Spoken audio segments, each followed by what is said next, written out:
Recording in progress. Recording progress record হচ্ছে। আমি আপনাকে বিরক্তই করছি বরাবর মতোই।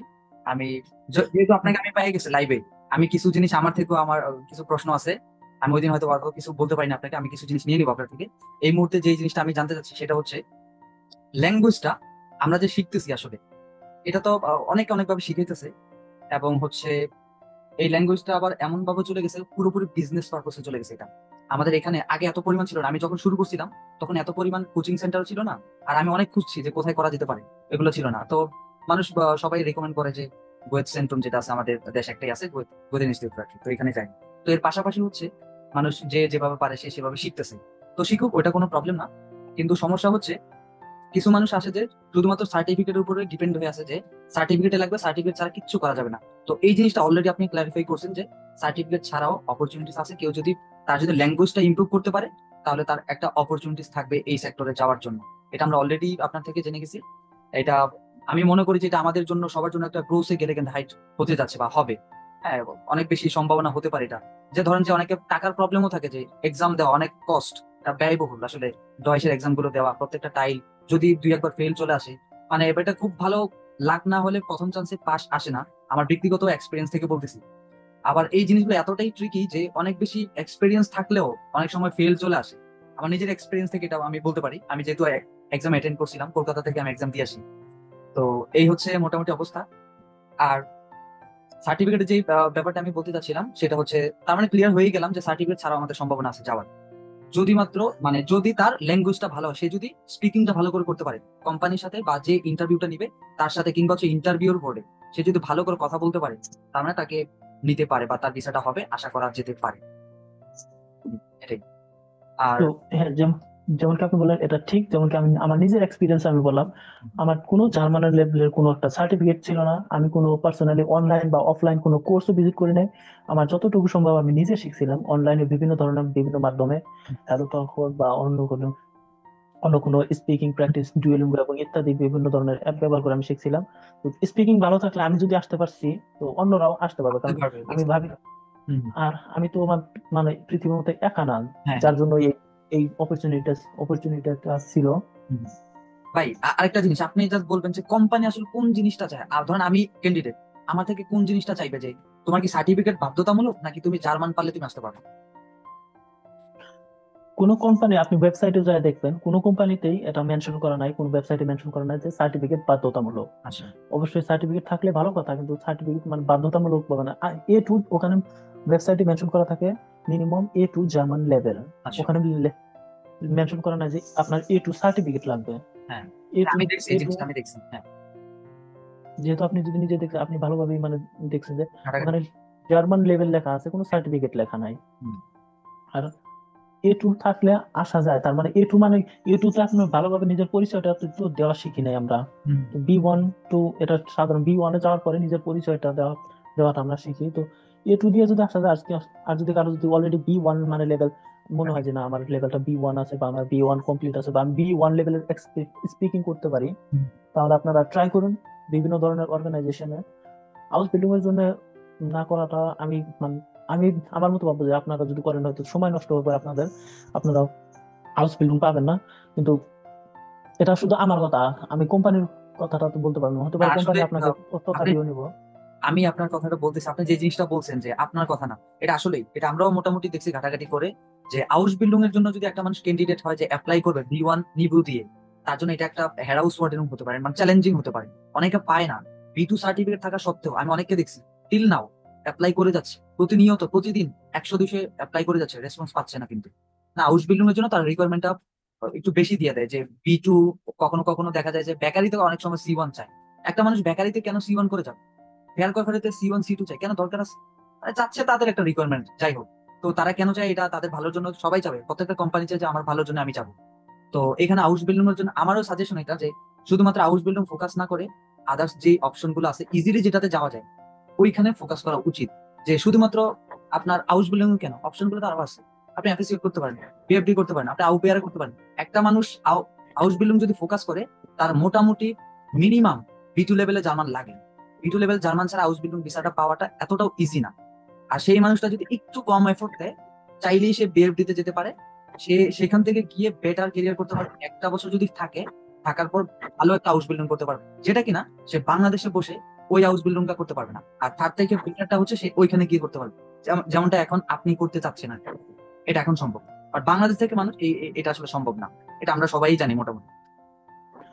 আর আপনি যদি এফএসএ বা বিএফটি করেন, আপনার 1 বছর যে আমার সাধারণত কন্ট্রাক্ট পেপার যেটা আপনি পাবেন 1 বছরের কন্ট্রাক্ট পাবেন। হুম। আর আপনি 1 বছর হওয়ার আগেও আপনি চাইলে, আপনি যদি আপনি অন্য জায়গায় কোনো কাজ পান বা হাউস বিল্ডিং পান, তাহলে আপনি রিজাইন করতে পারবেন। এটা আপনার সম্পূর্ণভাবে ডিপেন্ড করবে। আপনার উপর নির্ভর। আর এটা করার পরে আপনি এক তো আপনার ভাষা শেখার জন্য অনেক সময় পাবেন আপনি। হুম।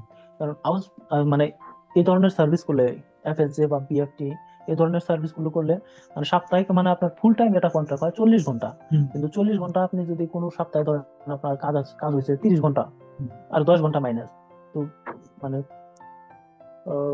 কনস্টিটিউশন মানে নিয়ম অনুযায়ী আপনার মাইনাস মাইনাস মানে আওয়ার্স ওনারা লিখতে পারবে না যে তুমি এই সপ্তাহে 30 ঘন্টা কাজ করছো, তোমার আগামী সপ্তাহে তোমার মানে 50 ঘন্টা কাজ করতে হবে। এটা মানে নিয়মের বাইরে।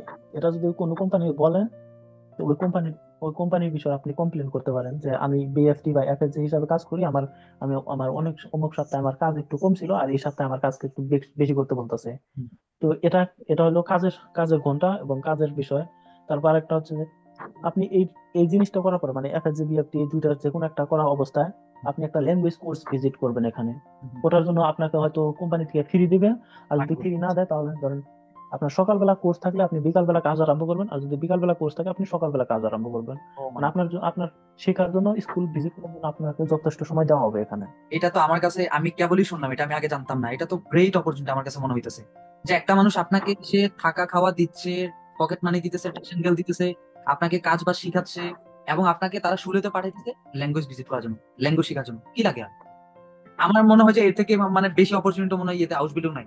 যদি হাউস বিল্ডিং এর স্যালারি একটু বেশি হবে, বাট ওইটার তো রিকোয়ারমেন্টও বেশি। আপনার ল্যাঙ্গুয়েজ মিট করতে হচ্ছে আম, পিপি লেভেলের, আম, যেটা এবার কিন্তু এখানে এবার লাগতেছে না আপনার মোটামুটি। সীমা আউস বিল্ডিংটাতে এবার একটু আমি অল্প ভালোভাবে আসি। যেমন কি আউস বিল্ডিং সাধারণত, যেমন কি বেকারি এই বেকার। ধরনের কিছু ধরনের আউস বিল্ডিং আছে যেখানে আপনি 900 ইউরো, মানে আপনার মান্থলি যেটা থাকে, ব্রুটো যেটা বলে 900 ইউরো, এই হ্যাঁ। 900 ইউরো পরে তারপর আপনার হেলথ ইন্স্যুরেন্স, মানে ক্রাঙ্কেনversicherung, সোশিয়াল versicherung, এটার মধ্যে কিছু চলে যাবে। তারপর ওখান থেকে মাইনাস হওয়ার পরে আপনি আপনার নিজের যেটা অ্যাপার্টমেন্ট, ওটা আপনি পে করবেন মিনিমাম 300 ইউরোস পার মান্থ। অনেক, অনেক। 300 ইউরোস পার মান্থ। তারপর আপনি আপনার মোবাইলের জন্য ইন্টারনেট এসব ব্যবহার করবেন। তারপরে আপনার নিজের খাওয়া দাওয়া, হুম। এসব অনেক কিছু। এসব আপনি পে করবেন। হুম। তো সবকিছু হাউস বিল্ডিং পাওয়ার পরেও আপনার মাসে মাসে মানে 1 থেকে 200 ইউরোর বেশি আর থাকে না। হুম, বুঝতে পারছি।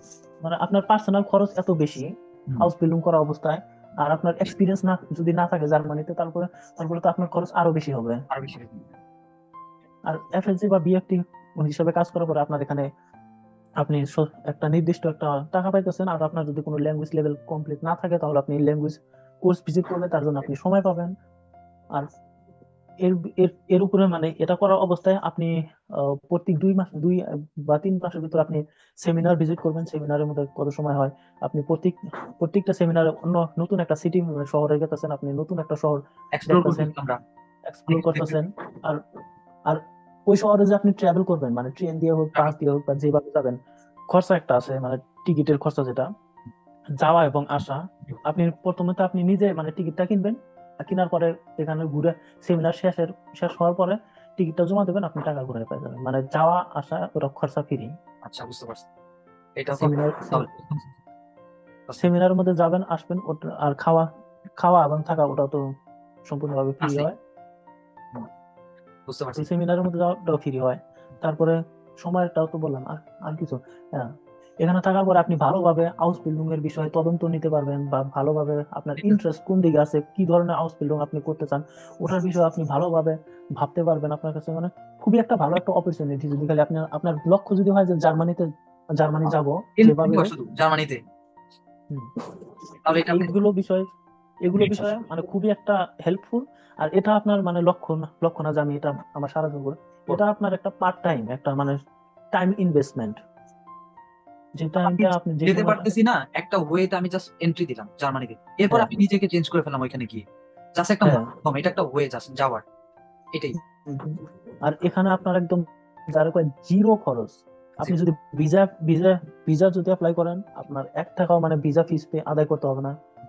কোনো জায়গায় কোনো ডকুমেন্টের জন্য আপনাকে এক টাকা টাকা দিতে দিতে হবে না। সবকিছু আপনি নিজে, পার্সোনাল ডকুমেন্টস আপনি নিজে তৈরি করতে পারবেন। তারপর আপনার যদি খালি একটাই জিনিস মানে পে করতে হবে, ওটা হচ্ছে ফ্লাইট খরচ। হ্যাঁ, বাংলাদেশ থেকে যে জার্মানিতে আসবেন বা ইন্ডিয়া থেকে জার্মানিতে আসবো, ওই খরচটা আপনার নিজে বহন করতে হবে। এটা যদি না এটা করতে আপনার, পারি তাহলে তো আর প্রশ্নই আসে না এগুলো নিয়ে কথাবার্তা বলার। তো নিজেরটা দিয়েই যেতে হবে। এটা এটা আর এটা হচ্ছে সম্পূর্ণভাবে আপনার। আপনি যদি 2-3টা স্টক নিয়ে যদি জার্মানিতে আসেন, তাহলে এটা 80,000 টাকাতে সম্ভব। কমে যাবে। বা 80,000-এর কমেও হতে পারে, 2-3টা স্টক মাঝখানে নিয়ে। আর যদি ডাইরেক্ট ফ্লাইট আসেন, প্রিমিয়াম ইকোনমি, একটু বেশি খরচ। কিন্তু আমি তো বলবো যে 1 লাখ টাকার যথেষ্ট। হুম। তার মানে একটা মানুষ যদি preparation নিতে চায়, যে আপনার ধরেন কিংবা হচ্ছে মিউট করে দেন যাই ভাই, এপিসোড কিংবা হচ্ছে বেভে, তার কি কেমন কি রকম বাজেট থাকা উচিত ল্যাঙ্গুয়েজ থেকে শুরু করে জার্মানিতে ফ্লাই করা পর্যন্ত, যদি একটু বলতেন আর কি। ল্যাঙ্গুয়েজটা তো আমি তো বলবো যে স্পিকিংটা খুব ভালো ভালো হবে। রাখেন। হুম, আর যদি কেউ কোনো একটা প্রশ্ন করে, প্রশ্নটা বোঝার মতো ক্ষমতা থাকলেই যথেষ্ট। আচ্ছা, ইম্পর্টেন্ট এটা। আর হ্যাঁ, ইম্পর্টেন্ট। আর অ্যাপ্লাই করলে আপনি অত সহজে রিপ্লাই পাবেন না, কারণ আমি এই সময় মানে ভিডিও বানানোর ক্ষেত্রে একটু তদন্ত নিয়েছি, বিভিন্ন ধরনের অর্গানাইজেশনে কল করছি। একটা কল আমি এমন জায়গায় মানে পাইছিলাম, যে জায়গা থেকে মানে এই বিষয়ে ইনফরমেশন আর হেল্প প্রোভাইড করে। আচ্ছা, আমি ওনাদেরকে বলছি যে আমি এই বিষয়ে জানতে চাই, তাহলে ওনারা আগে ভাবছিল যে হ্যাঁ, এটা পাবেন। ম্যাডাম, আমি এই বিষয়ে কাজ করতেছি, কিন্তু আমি আরো একটু জানতে চাই, কারণ আমার চেনা জানা লোক আছে যারা এই বিষয়ে কাজ করতে চায়। তাহলে ওনারা ওনারা বলছে যে অ্যাপ্লিকেশন অ্যাকসেপ্ট না না হওয়ার কারণ, বা অ্যাপ্লিকেশন আপনারা রিপ্লাই পাইতেছেন না, কারণ বর্তমান আফ্রিকা, তারপরে নর্থ আমেরিকা আর ল্যাটিন আমেরিকায় এই কয়েকটা মানে কন্টিনেন্টের থেকে এত বেশি অ্যাপ্লিকেশন হয়। আর সাধারণত ইন্ডিয়া থেকে বা এশিয়া থেকেও মানে এত বেশি অ্যাপ্লিকেশন আসে। একটা করে স্থানের মধ্যে 30টা 40টা করে অ্যাপ্লিকেশন আসে। সব কয়টা খুলে দেখার মতো সময় হয় না হয়নি। অর্গানাইজেশনের কাছে। তার কারণে রিপ্লাই খুব কম লোকে পায় আর কি। আর যদি রিপ্লাই পায়, তাহলে তো ভাবেন যে আপনার 70% সাকসেস হয়ে গেছিলেন। কারণ ইন্টারভিউ তো যেহেতু আমরা যদি অ্যাপ্লাই করছি, আমাদের ল্যাঙ্গুয়েজ এটা একটু ছোটখাটো টুকরা টুকরি যাই হোক, ওটা আছে। আর ওটা হচ্ছে সব থেকে মেন। আপনার কোনো ধরনের এক্সপিরিয়েন্সের দরকার নাই, আপনি এফএসজি বা বিএফটি যদি হিসাবে কাজ করতে চান। কোনো ধরনের এক্সপিরিয়েন্স দরকার নাই। আপনার একমাত্র এক্সপিরিয়েন্স যেটা দরকার, ওটা হচ্ছে ল্যাঙ্গুয়েজ। ল্যাঙ্গুয়েজ, শুধুমাত্র ল্যাঙ্গুয়েজ, ল্যাঙ্গুয়েজ, ল্যাঙ্গুয়েজ, এটাই। হ্যাঁ। এটাই সবকিছু, মানে তালা খোলার চাবি হচ্ছে এটাই, ল্যাঙ্গুয়েজটা। হ্যাঁ, ওকে। আপনার কোনো ধরনের এক্সপিরিয়েন্স লাগবে না। ওকে, এবার এবার কিছু কোশ্চেন নেই এখান থেকে। আর দুইজন কোশ্চেন করছে যে হাবিবুল ভাই, যে ভাই বিএফডি তে যাওয়ার যোগ্যতা আর রিকোয়ারমেন্টটা যদি একটু বলতেন, আমরা যদি যেগুলো আগে একটু বলে আসছিলাম, যাওয়ার যোগ্যতা এবং রিকোয়ারমেন্ট উনি জানতে চাইছেন আর কি। ভাই, যার যোগ্যতা রিকোয়ারমেন্ট হুম। কিভাবে আপনি, এবার আমি অনেক কথা বলা যাবে, আপনি এটার আপনি হ্যাঁ, একটু আমি যদি clear আসেন। বলতে চাই তাহলে আপনি রিপ্লাইটা দিয়ে দেন। বিএফডি তে যাওয়ার রিকোয়ারমেন্ট হচ্ছে প্রথমত যে ভাই আমরা বলতেছি যেটা ফার্স্ট রিকোয়ারমেন্ট হচ্ছে জার্মান ল্যাঙ্গুয়েজ। এটা আমার পারসেপশন থেকে ফার্স্ট রিকোয়ারমেন্ট হচ্ছে জার্মান ল্যাঙ্গুয়েজ মিট করা। মিন ডিস্টেন্স বেআইনস, আপনার সার্টিফিকেট আছে কি না এগাল, আপনি কথা বলতে পারেন, ভালো স্পিকিং করতে পারেন, আপনি অ্যাপ্লাই করবেন। এটা হচ্ছে ফার্স্ট রিকোয়ারমেন্ট। সেকেন্ড রিকোয়ারমেন্ট হচ্ছে আপনার আপনার এইচএসসি বাংলাদেশ থেকে, আমি রেকমেন্ড করবো এটা, যে 12 ক্লাস মানে ইকুইভ্যালেন্ট পাস থাকতে হবে। এই দুইটা হচ্ছে রিকোয়ারমেন্ট। এই দুইটা রিকোয়ারমেন্ট যদি আপনি মিট করতে পারেন, দেন আপনি অ্যাপ্লিকেশন করবেন। এই হচ্ছে মোটামুটি এফএসসিওট এবং বিএফডি আর রিকোয়ারমেন্ট। আর বয়সের সীমা রেখা 18 বছরের উপরে হুম। কোনো সীমা নাই, মানে 18 বছর হয়েছে মানে আপনি বিআরটির জন্য কোয়ালিফাইড। হ্যাঁ। আর আর এফএসজি হিসাবে আপনি 27 বছর যদি হয়েছে, তাহলে আপনার এটা শেষ সময়। হুম। আচ্ছা, এখানে হচ্ছে এফএসিওট এর বিষয়টা হচ্ছে একটু আলাদা বিএফডি থেকে। এফএসিওট এর মধ্যে তারা ইয়ং পিপলস নেয়, যারা আছে একটু ইয়ং আছে, ধরেন 18 থেকে 18 ঊর্ধ্বে, 27 পর্যন্ত। 27-এর ঊর্ধ্বে হবে না এফএসিওট এর মধ্যে, 27-এর ঊর্ধ্বে হবে না। 27 পর্যন্ত যদি থাকেন না। তাহলে আপনি এপ্লিকেবল, মানে ক্যান্ডিডেট করতে পারবেন, ক্যান্ডিডেট হতে পারবেন, যে এফএসিওটে অ্যাপ্লিকেশন করতে পারবেন। এটা একটা রিকোয়ারমেন্ট তারা দিয়ে দিছে। তো এটা মাথায় রাখতে হবে, যাদের বয়স একটু বেশি আছে তারা বিএফডি তে অ্যাপ্লিকেশন করবেন, প্রবলেম নেই। আরেকজন আপু আর প্রশ্ন করছে হচ্ছে, হ্যাঁ দাঁড়ান আরেকটা প্রশ্ন নিচ্ছি, সেটা হচ্ছে আউস বিল্ডিং এর ক্ষেত্রে 30-এর বয়স যদি বয়স লিমিট নেই, তারপরেও নাকি 30-এর উপর নিতে চায় না। এটা আউস বিল্ডিং এর ক্ষেত্রে উনি বলছে আর কি। আবার আপনি তো এখানে আছেন, প্রশ্নটা যদি একটু করতেন আর কি। উম, এই বিষয়ে আমিও তো একটা মানে শিওর হলাম না, কারণ আউসবিল্ডিং আপনার হচ্ছে একটা অ্যাপ্রেন্টিসশিপ, এখানে বয়সের সীমারেখা তো হুম হুম হুম। থাকার কোনো তো দরকার নাই। মানে কোনো কোম্পানি বলে যে না, এই বয়সটা। আপনার বয়স একটু বেশি, আমরা নিব না। কিন্তু আপনার যদি বয়স বেশি থাকে, তাহলে আপনার বয়সটা আপনি নেগেটিভ না দেখে একটু পজিটিভ হিসাবে দেখেন, যে হুম, আপনারা কোম্পানিতে বলতে পারবেন যেহেতু আমার আমার বয়স অলরেডি 30, তো এদিকে আম, আমি যেহেতু আমার বয়স 30 হয়েছে, তার মানে আমার একটু বয়স সাধারণত যারা হাউস বিল্ডিং করে তাদের থেকে আমার এক্সপিরিয়েন্স বেশি আছে। আমার জীবনের অভিজ্ঞতা একটু বেশি আছে। আমি বিভিন্ন ধরনের ফিল্ডে কাজ করছি, তো আমি ঠিক মতো জানি যে আমাকে কি করতে হবে। আমি খুবই ভালোভাবে এর কাজগুলো বুঝি, এবং যেহেতু আমার জীবনে অনেক কাজ করছি, এই কারণে আমার নতুন কিছু শেখার এবং একটা অ্যানালাইজেশন করার আমার দক্ষতা, যেটা এটা একটা বেশি নতুন নতুন হাউস বিল্ডিং কম বয়সের লোকেদের থেকে। আপনার বয়স যদি বেশি হয়, আপনি এটা পজিটিভ হিসাবে দেখেন। আমরা এটা নেগেটিভ হিসেবে দেখতেছি সবাই, ভাইয়া যে বয়স বেশি হয়ে গেছে মনে হয়। ভাইয়া আমি একটু হ্যাঁ বলেন আপু বলেন। হ্যাঁ আমি একটু বলতে পারি। বলেন। হ্যাঁ, জি সেটা বলেন। হচ্ছে আমার ভাই, ছোট ভাই কিন্তু হচ্ছে সে নিজে জার্মানিতে হাউস বিল্ডিং করতেছে।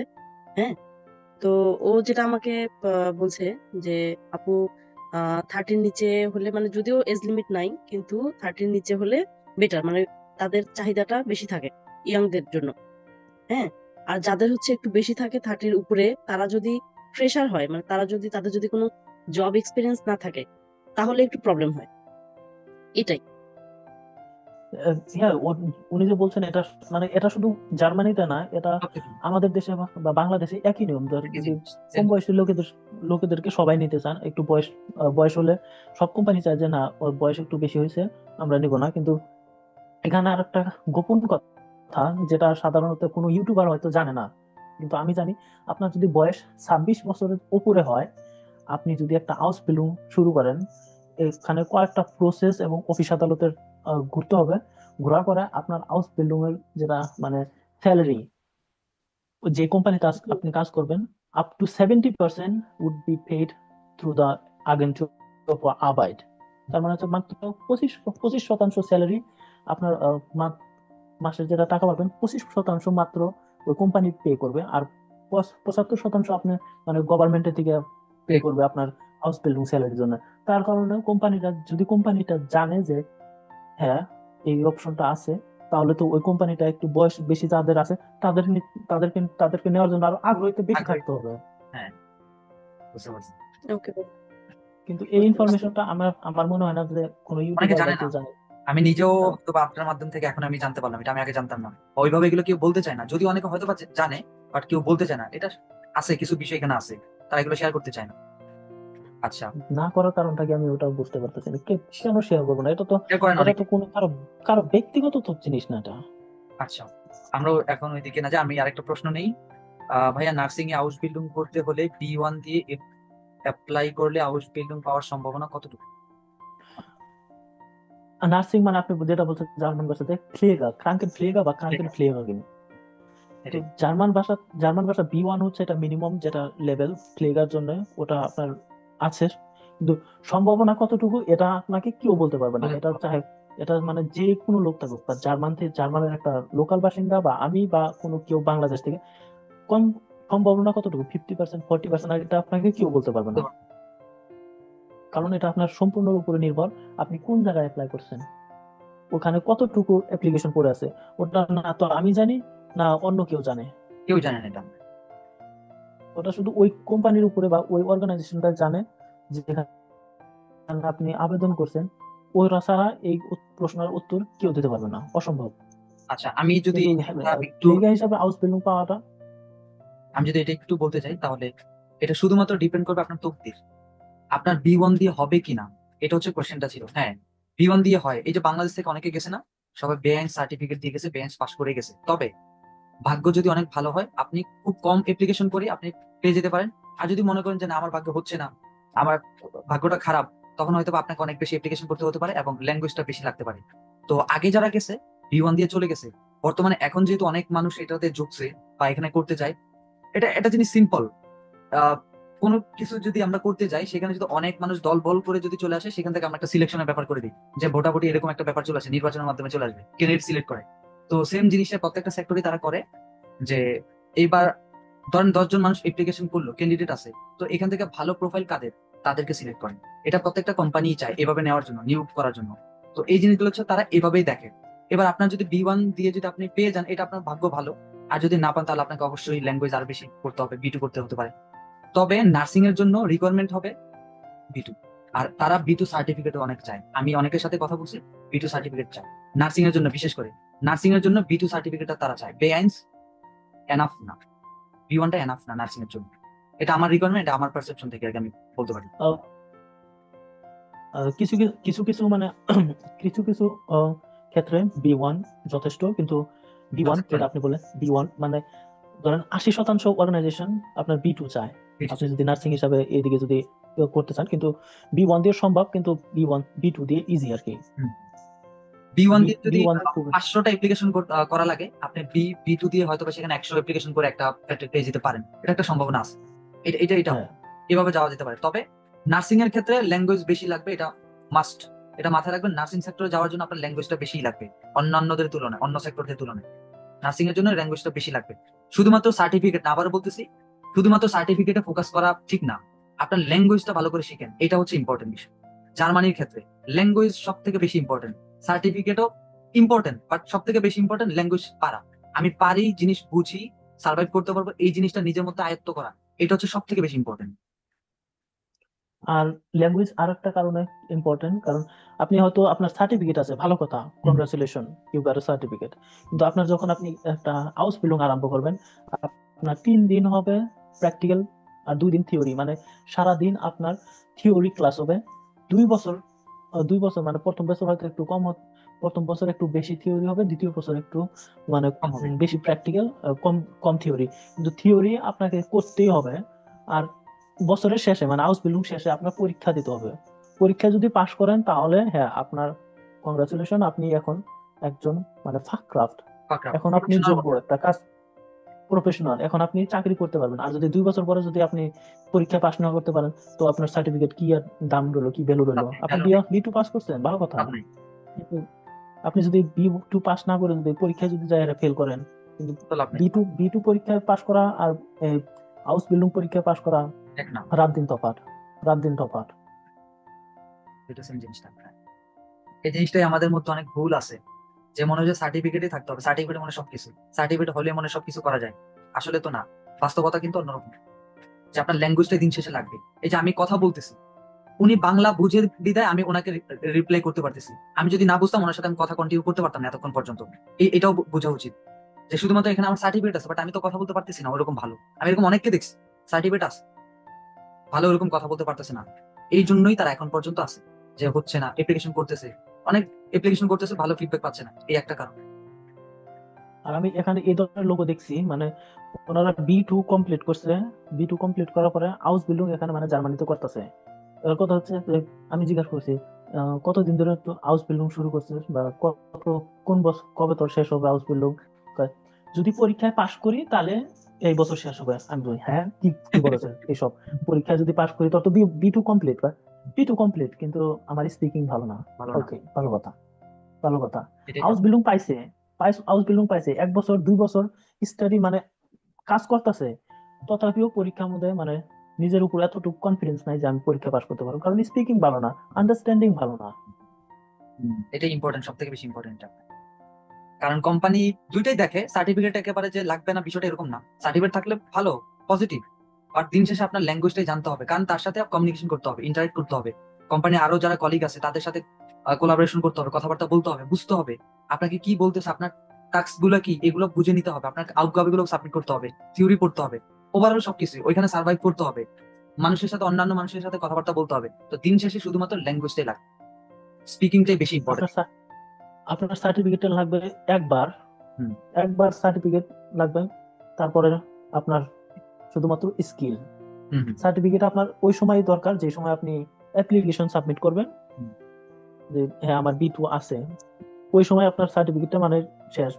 তারপরে আর সার্টিফিকেট আপনার কোনো কাজ নেই, প্রয়োজন আপনার নেই। সম্পূর্ণ কাজ হয়েছে আপনার কথাবার্তা বলা, স্পিকিং, speaking। কথাবার্তা বলা, আপনার বোঝা এবং বলা, এইটুকু। এটা আপনি কতটুকু বলেন, এটা হচ্ছে তার সার্টিফিকেট পরে, মানে যেমন কি বললাম, সার্টিফিকেট আপনার একবার লাগবে, আর স্পিকিং যেটা আছে অল সারা টাইম, জীবনে লাগবে, এটা সারা অল জীবনই টাইম। থাকতে গেলে। এটাই। ও আরেকটা জিনিস ভাইয়া, এই জিনিসটা একটু ক্লিয়ার করবেন যে অ্যাপ্লিকেশন করার সময় কি সার্টিফিকেট বাধ্যতামূলক এখানে সাবমিট করতে হবে যখন অ্যাপ্লিকেশন করবে ক্যান্ডিডেট? যেহেতু আমরা বাংলাদেশ এবং ইন্ডিয়া বা ধরেন জার্মানির বাইরে থেকে অ্যাপ্লিকেশন করতেছি, তো সার্টিফিকেট যদি থাকে তাহলে মাস্ট বি আপনারা অ্যাপ্লিকেশন করার সময় সার্টিফিকেট সাবমিট করবেনই করবেন। মানে ধরেন অন্য একটা ডকুমেন্টস আপনারা সাবমিট না করলেও সার্টিফিকেটটা সাবমিট করবেনই। আর যদি আর যদি সার্টিফিকেট মেনশন করে দিতে হবে এটা। হ্যাঁ মেনশন করে দিতে হবে। আর যদি সার্টিফিকেট যদি আপনার না থাকে তাহলে আপনি আপনার যেটা মোটিভেশন লেটার, যেটা আমরা সাধারণত করি, ওটা অবশ্যই দরকার হয় না, কিন্তু থাকলে খারাপ না আর কি।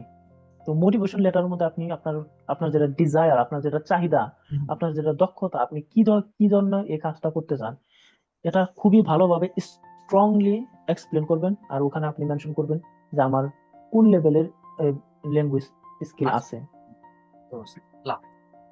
তো যদি সার্টিফিকেট নাও থাকে, আপনার মোটিভেশনের মধ্যে যদি আপনি স্ট্রংলি এক্সপ্লেন করতে পারেন, হাইলাইট করতে পারেন, বা যিনি আপনার আবেদনটা করবেন ওনার চোখে যদি আপনি আকর্ষণীয় বানাতে পারেন আপনার মোটিভেশন লেটার, তো সার্টিফিকেট না থাকলেও আপনি মোটিভেশন লেটার দ্বারা আপনি মাধ্যমে বোঝাতে পারবেন যে হ্যাঁ। কিন্তু এরপরে আমার অনেকজন আমাকে মোটিভেশন লেটার কিভাবে লিখবো, ভাই আমি জানি না। আর যদিও জানি, আমি এখনো এই বিষয়ে আমি ভিডিও বানাতে পারবো না, কারণ না তো আমার আইফোন সাপোর্ট করে এই ধরনের এডিটিং বা স্ক্রিন রেকর্ডিং, না তো আমার অ্যান্ড্রয়েড সাপোর্ট করে, দুইটার একটাও সাপোর্ট করে না। আচ্ছা, তার কারণে মোটিভেশন লেখার ভিডিও আমি দিতে পারবো না। অনেক লোকে আমাকে মেসেজ করে জিজ্ঞাসা করছে বা কমেন্ট বক্সে মোটিভেশন, আর একটা কমেন্ট করলাম হয়তো 1 ঘন্টা আগে, আপনি বাংলাদেশে এসেছেন, বাংলাদেশ কোন জেলায় বাড়ি? ওনার জন্য যদিও উনি ভিডিও দেখে থাকেন এই ভিডিওটা, তো ভাই আমার বাড়ি বাংলাদেশের ইন্ডিয়া জেলাতে।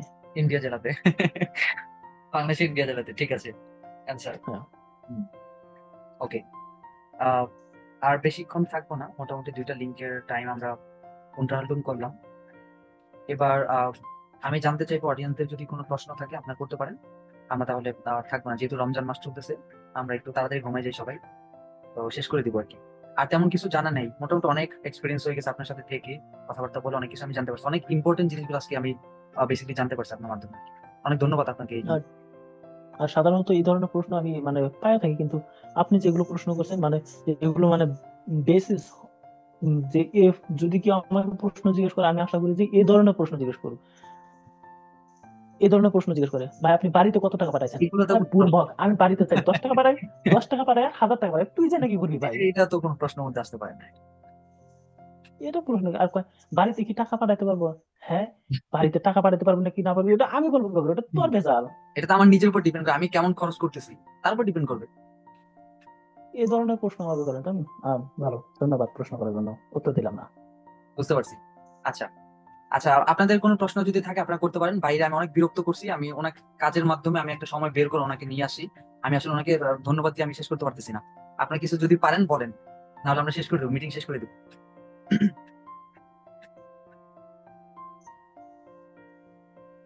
ভাই আমাদের বলতে চাচ্ছিলাম যেটা, ধরেন আমাদের যদি কেউ পরিচিত থাকে, সে যদি আমাদের হেল্প করে, তখন সেক্ষেত্রে আমাদের কি সাপোর্ট আসবে?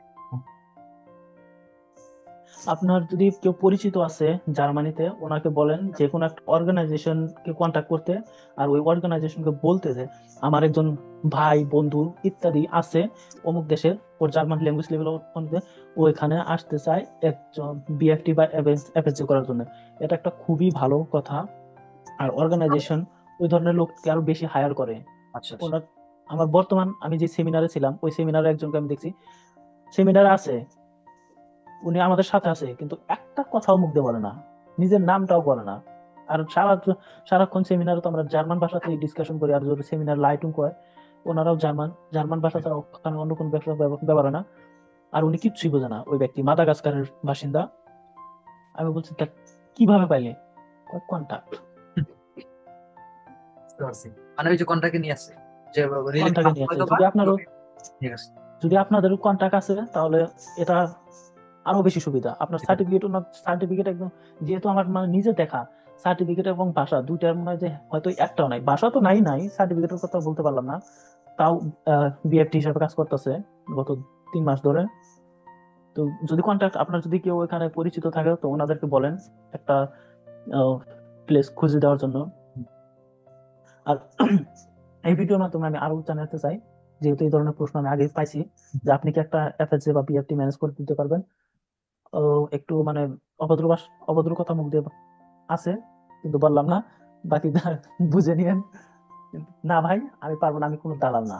আর যদিও আমি পারি, আমি কেন আপনার জন্য করবার দেবো না? তো আপনি আপনার ভাই না বন্ধু না, আপনাদেরকে আমি চিনি, আমি আপনাদেরকে কেন করবো? আপনি আপনাদের জন্য একবার কথাও বলি নাই আপনাদের সাথে। আপনারা হয়তো আমার ইউটিউবে ভিডিও দেখছেন, এবার সোশ্যাল মিডিয়ার লিঙ্ক পাইছেন, আপনাদের প্রথম মেসেজ টাকা কত লাগবে দিব, আপনি কি আমাকে আর তারপরে আসে, আপনি কি একটা এফএসসি বা বিএফটি ম্যানেজ করে দিতে পারবেন? যদি এই ধরনের এই ভিডিও থেকে যদি আপনাদের মধ্যে যদি কেউ ভাবে থাকেন যে ও তো বলছে এই কথা যে কন্ট্যাক্ট থাকলে আর একটা ম্যানেজ করে দিতে হবে, আর তারপরে যদি আমাকে যদি কন্ট্যাক্ট করেন, তার তার আগে আমি বলতেছি, bye bye. Tata, bye bye, আমি আপনাদের ম্যানেজ করে দিতে পারবো না। কারণ আমার ভিডিও 600-700 লোক দেখে, আমি 600-700 লোকের জন্য ব্যবস্থা করতে পারবো না। যদি হয়তো একজনের হয়তো আমি করতাম, যেহেতু আমার এই বিষয়ে বর্তমানে এই বিষয়ে আমি একটু ঘাটাঘাটি করতেছি, আমার একটু নলেজ হয়েছে কিভাবে কি করতে, খালি অ্যাপ্লিকেশন করার নলেজটা এখন তৈরি হয় নাই, কিন্তু আশা করি ওটা হয়ে যাবে। বাকি অন্য প্রসেস সবকিছু আমার নলেজ হয়ে গেছে, কিন্তু তথাপিও আমি কারো জন্যও কোনো অ্যারেঞ্জমেন্ট বা ব্যবস্থা করে দিতে পারবো না। এটা আসলে উচিত আমাদের নিজে থেকে করা, কারো মাধ্যমে না যাওয়াটা, এটা আমার কাছে মানে মনে হয় না যে এটা পজিটিভ আহ, আসবে। নিজেটা নিজে করাটা আমি বেটার আমি মনে করি, অনেক কিছু সেভ হবে, নিজে বুঝতে পারবো, এক্সপ্লোর করতে পারবো, এক্সপিরিয়েন্স গ্যাদার হবে এগুলো। আমি আমি জার্মানির আর যদি কান্ট্রিতে যাচ্ছি, ওইখানে যদি এক্সপিরিয়েন্স আর আমি যাই, এখানে সার্ভাইভ করবো কিভাবে, এই জিনিসগুলো বুঝতে হবে আগে। আমি কিছু বুঝলাম না বা জানি, আমি ধৈর্য কেন একটা মানুষকে প্রশ্ন করবো, ভাই কত টাকা লাগবে, আমি টাকা দিচ্ছি, আপনি আমাকে করে দেন, কেন ভাই? নিজে করো, নিজে আসো, এক্সপিরিয়েন্স করো। তোমার এখানে যে চ্যালেঞ্জিং লাইফ, ওইখানে তো কেউ করে দিবে না, নিজেটা নিজে করতে হবে, সার্ভাইভ করতে হবে। ওইটা কিভাবে করবা? আর টাকাটা আমি মাত্র 1 মিলিয়ন ইউরো চাইছিলাম। ও মাই আহ, এক- গুডনেস। কি ঠিক, বলেন যে, যেমন তেমন answer। যতটা যত টাকা লাগে দিব, একটা ম্যানেজ করে দেন। আমি তো ভাবলাম, ও God, সুযোগ আমার তো পেয়েছি। সারা জীবন আর কাজ করারই দরকার নাই, হুম। একটা অ্যাপের ব্যবস্থা করে দেবো, 1 মিলিয়ন ইউরো, সারা জীবন আর কাজই করবো না। আমি 1 মিলিয়ন ইউরো নিয়ে আবার দেশে ফিরে যাব, দেশে পেয়ে যাবো। দেশের মধ্যে আমি কোটিপতি। হুম। ভাই, 9 কোটি, 7 কোটি টাকা আমার হাতে, জীবন ঠ্যাঙের উপর কি ঠ্যাং লাগে? তুলে খাবো সারা জীবন, বউ পরিবার নিয়ে এই ঠ্যাঙের ধরনের উপর ঠ্যাং কোয়েশ্চেন তুলে। থেকে আমরা বিরত থাকবো সবাই, আশা করি সবাই বুঝতে পারছেন।